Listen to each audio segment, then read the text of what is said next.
भारत में आप कहीं भी चले जाएं, हर जगह पर आपको वहां की यूनिक थाली मिलेगी। इनफैक्ट हर घर की अपनी यूनिक थाली होती है। आप जहाँ जाते हैं वहाँ की थाली में उस जगह के रहने वालों का चेहरा नजर आता है, उनका खाना और तहजीब झलकती है। पर वो क्या खास बात है जो उस थाली को उस जगह से जोड़ती है? थाली एक अलग और एक अमेजिंग दुनिया है। आइए इस दुनिया को एक्सप्लोर करते हैं ऑन उत्सव thalis of India.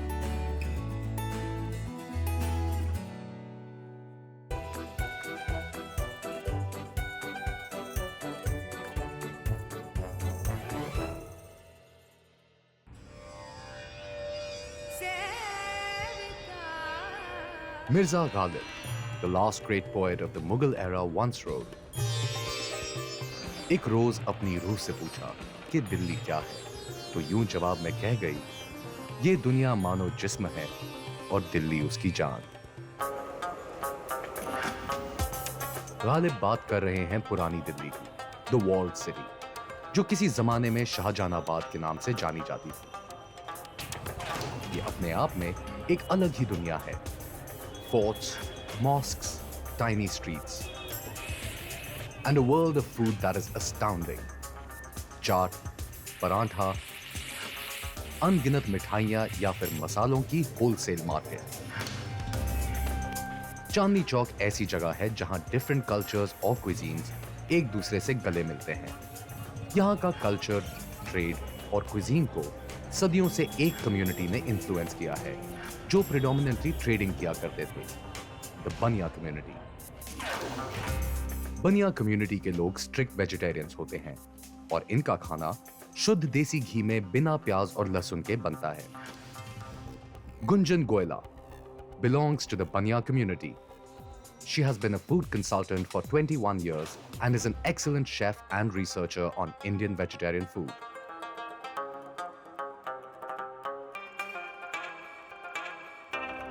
I don't know if you know that मैं भी दिल्ली का हूँ। You must be knowing what a banya thali is. थोड़ा वाकिफ हूँ जो यहाँ पे जो दिल्ली में एक टिपिकल हमारे यहाँ पे बनिया कम्युनिटी थाली होती है उसके बारे में। लेकिन इन डेप्थ जानने के लिए आज आपके पास आया हूँ। दिल्ली के बनियाज हैं वर्सेस लेट्स से जो मारवाड़ से, गुजरात से, यूपी से, उनके खाने में कुछ फर्क होता? देखिए, wherever you travel, वहाँ का जो लोकल अवेलेबिलिटी होगी आदमी वही बनाएगा। अब जब आप बनिया, मारवाड़ी, आप कलकत्ता के खाएंगे तो उनमें थोड़ा इन्फ्लुएंस बंगाल का जरूर रहेगा। एक तो because of the local vegetables, और जो मारवाड़ी राजस्थान का होगा वहाँ पे गट्टे, केर सांगरी, क्योंकि उनके पास जो मार्केट में अवेलेबल है आदमी वही पकाए। बिल्कुल। So is there something very typical which is only found on a Delhi Banya community? That is something that I'm here to find. हम आज अरबी और मेथी बनाएंगे। पहले हम ये अरबी उबालेंगे और इसको छील लेंगे। Okay. I'll heat some ghee and we'll fry it. Banya, by nature being a little rich community, would focus a lot on what they eat. अब सबके घरों में गाय भैंस होती थी, so घर में इतना दूध होता था कि वो मक्खन बन जाता था, मक्खन से अपने लिए घी भी बन जाता था। तो it was said like घर का घी और घर का आटा was the most important ingredient. So ginger chop कर लिए, green chili chop हो गई। थोड़ी सी मुझे आप और दे दो। Green chili? हाँ, maybe 2, and because ये बनिए खाने में प्याज तो पड़ता नहीं है ना, तो base is ginger and हरी मिर्च।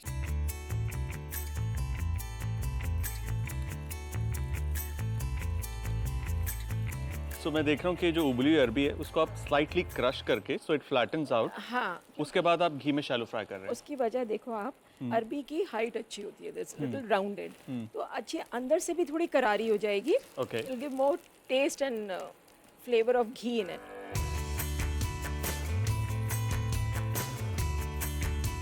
अब इसे कब तक पकाना है? जब तक कि ये थोड़ा सा कलर आ जाएगा। अच्छा, इसका एक और वजह ये भी है कि अगर आप इसको फ्राई करते हैं और आप मसाले में भुनेंगे तो आपकी अरबी शेप रिटेन रखेगी, नहीं तो कई बार मैसी भी हो जाएगी, मैसी भी हो जाएगी, बुई हो जाएगी, इट विल डिसइंटीग्रेट। हाँ, डिसइंटीग्रेट। और जो मसाला है उस पे अच्छी तरह जब्त हो जाएगा। So what is very essential when you are serving a Delhi Banya thali? What must be there and what should be there is हरी चटनी, अदरक कसा हुआ, मूली का लच्छा कसा हुआ, अचार. These are the finer points that any banya thali will have. Interesting. हो गई है शायद. जो बनिया कम्युनिटी है, चाहे वो दिल्ली की है, राजस्थान की है, गुजरात की, यूपी की, इन सब के खाने में ऐसा होता है कि प्याज और लहसुन का इस्तेमाल नहीं होता, या फिर ऐसी कम्युनिटीज भी हैं पुराने ज़माने से जो प्याज और लहसुन शायद खाते थे. My immediate family or even say extended family didn't have piyaz lasan at all. Okay. But there was a little contrast. My paternal side had businesses with Switzerland. Okay. And they had a lot of foreigners come in. Now that gave an exposure. So my grandmother, interestingly, would eat piyaz lasan. But my maternal side was a total taboo. My father being very influenced by the Muslims and their shero shairi, Yeah. and he eventually turned into a Urdu poet. We had a lot of Muslim cooking in my house. Okay. We had a separate kitchen where my father would cook some non-vegetarian. But my mother would not even enter that periphery. So this looks like it's done. Yeah, it's done. Does it smell good? Beautiful. Okay. I think desi ghee or arbi is a lovely combination. Yeah, very good combination. Yeah. So now we'll make the masala. Okay.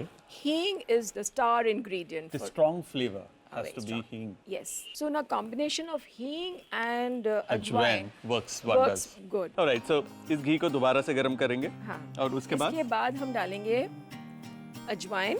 अब हम पहले अजवाइन इसलिए डाल रहे हैं क्योंकि ये हींग से थोड़ी मोटी है. So it तो doesn't पहले- burn off. हाँ, ये जल्दी जल जाएगी. ये थोड़ा बाद- आराम से जलेगी. थोड़ी हींग, हरी मिर्च, हाँ, थोड़ी अदरक. बिल्कुल. अब इसमें डालिए नमक, मिर्च, थोड़ा सा और डालिए. बी लिबरल विद मिर्च. यस. धनिया, नाइस एंड स्पाइसी. और हल्दी. हल्दी, थोड़ा सा अमचूर और थोड़ा सा इसमें पानी डाल दीजिए. अब इस मसाले को हम भून रहे हैं. इसमें हम ये कसूरी मेथी डालेंगे. दही से इसका रंग भी निखर जाएगा, साथ ही साथ इसको थोड़ी खटास देगा और एक अच्छी बॉडी. अब ये देख रहे हैं, अब थोड़ा सा मसाला इसका भून रहा है. तो अब हम इसमें डाल देते हैं अरबी. ओके, चला. यस.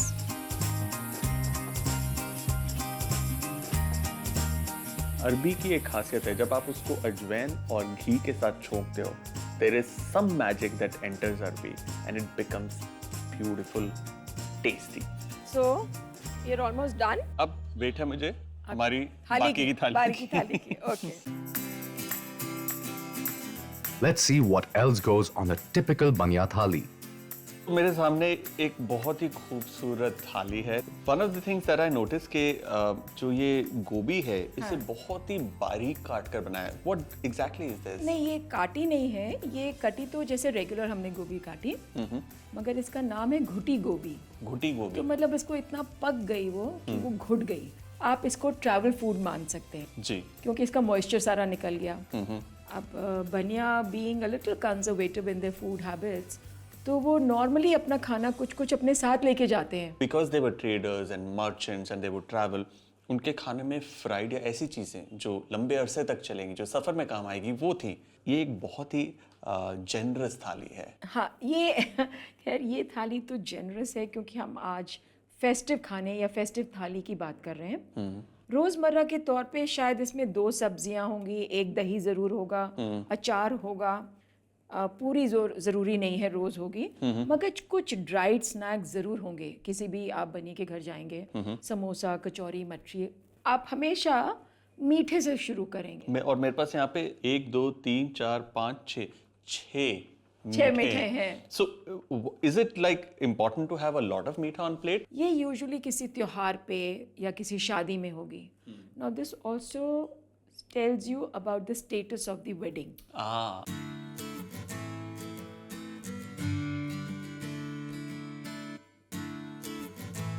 एक टिपिकल बनिया कम्युनिटी का जो खाना है, उसके अंदर खूब सारे स्नैक्स या स्टार्टर्स होते हैं, जैसे समोसा, कचौरी, मठरी, चाट. वहीं पर अभी ये प्लेट में ना समोसा पड़ा हुआ था, and I was honestly not very intrigued कि समोसा ही होगा. बट अब मैंने इसमें तोड़ा है, आई कैन सी इसकी जो स्टफिंग है is one of the most unique stuffing, जिसके अंदर सेव और मूंग दाल की जो नमकीन है वो भरी हुई है मसालेदार। This is little on a dryer side. क्यों? क्योंकि इसमें अगर मॉइस्चर नहीं होगा तो इसकी शेल्फ लाइफ बहुत अच्छी होगी। एब्सोल्युटली। तो अगर आप ट्रैवल कर रहे हैं तो बनिए को दिक्कत नहीं होगी कि मैं कहाँ खाऊं, प्याज नहीं है, उसमें लहसुन है। You can easily pick up from tiffin, open his box and कमाल की बात है इसके अंदर कार्ब्स हैं और प्रोटीन्स भी, protein. Because it's a complete meal ना। It's a complete meal actually. मतलब डो है which is made out of flour, अंदर दाल है, सेव है जो बेसन से बना, चना है, सो इट्स पूरा वेरी एक रिच। कंप्लीट। इट्स एक्चुअली जो आप ये नाश्ते देखेंगे, आप कचौरी इज द सेम थिंग। इसमें दाल है, मसाले हैं, हींग है और मैदा है। तो अगर आप ये चटनी के साथ खा लेते हैं, यू आर सैटिस्फाइड। अब ट्राई करते हैं आपने जो अरबी बनाई थी। अच्छा, ओह लवली। आई थिंक मेथी की जो हल्की कड़वाहट है वो थोड़ी सी मेलो हो जाती है अरबी के साथ। And arbi on its own it's very bland, but वो जो स्पाइसेस हैं, दही है, उसे खट्टा तीखा एक अच्छा फ्लेवर दे रहे हैं। और ये क्या है? आलू? ये है दम आलू। तो यूजुअली अब घर में अगर दामाद आया हो या कोई फेस्टिवल हो तो ये दम बन जाते हैं, विच मीन फ्राइड आलू। और नॉर्मल टाइम पर रेगुलर आलू की सब्जी चलती है। अब बनिया, if you understand his psychology, उसको only pleasure in life is good food. तो अगर दामाद आया है तो वो उसको दामाद को ये बताना चाहता है you are a prized possession. You would normally cook मटर की सब्जी. Just by adding badam, you've added value. Oh, there you go. So when you're adding value, you're telling the other person, I respect you. अच्छा, ये जो कोफ्ते हैं ये किस चीज के बने? ये मूली के कोफ्ते हैं। मूली के कोफ्ते? मैंने मूली के तो परांठे ही खाए सिर्फ, या मसाला लगा के खाए, दिल्ली में मिलता है नींबू निचोड़ के। बनियों के घर में this is speciality to have मूली के वाओ। कोफ्ते। यूजुअली कोफ्ते किसी भी चीज के बनाएंगे, we all kind of mash it, paneer और आलू से मिक्स कर देते हैं। They are like creamy and soft and character नहीं है। इसके अंदर बाइंडिंग बहुत कम है और बहुत अच्छी बाइट है। बाइट है। कड़क कड़क जो मूली है, that is awesome. And I love the fact कि दिल्ली के अंदर इतने टाइम के बाद मैं किसी के घर पे गुच्छी खा रहा हूँ। गुच्छी जिसकी कीमत 12-15 हज़ार रुपए किलो से लेके अच्छी गुच्छी 40 हज़ार रुपए किलो की बिकती है। This is possibly one of the most expensive ingredients after saffron in India. This is about 40,000. This is 40,000 rupees A kilo. yeah. और ये एक मशरूम होता है। हाँ। इसे आप कल्टीवेट नहीं कर सकते, वाइल्ड उगता है। Deep earthy strong flavour. Very strong flavor. I think गुच्छी जो है एक शो स्टॉपर है। It's beautiful. आपकी जो कम्युनिटी है उसके अंदर चाट, पकौड़ी, इन सब का बहुत बड़े मजे से खाते हैं। Is there a reason why there is so much of that chaat element into your food? अब जो चाट मिलती है वो मिलती है सुबह 10 से रात के 10 तक। बट चाट का एक्चुअल समय था between 3 to 5. It was considered as a snack. The men folk of the house would leave the house by 10 o'clock after having their lunch. So 10 बजे जब कोई आदमी खाना खा लेगा, जाहिर बात है 2-3 घंटे बाद कुछ भूख लगेगी। उस भूख के लिए आते थे समोसे और कचौरी। चाट की ना कभी कोई एक ठेले वाला नहीं था जो जहाँ आपको जाना पड़ता था, चाट आपके पास आती थी। जो बैठे हुए अपनी गद्दी में पुरानी दिल्ली, तो वो आपको वहीं बैठ के आपके हिसाब से मसाला डाल के आपको खिलाएगा। बिल्कुल।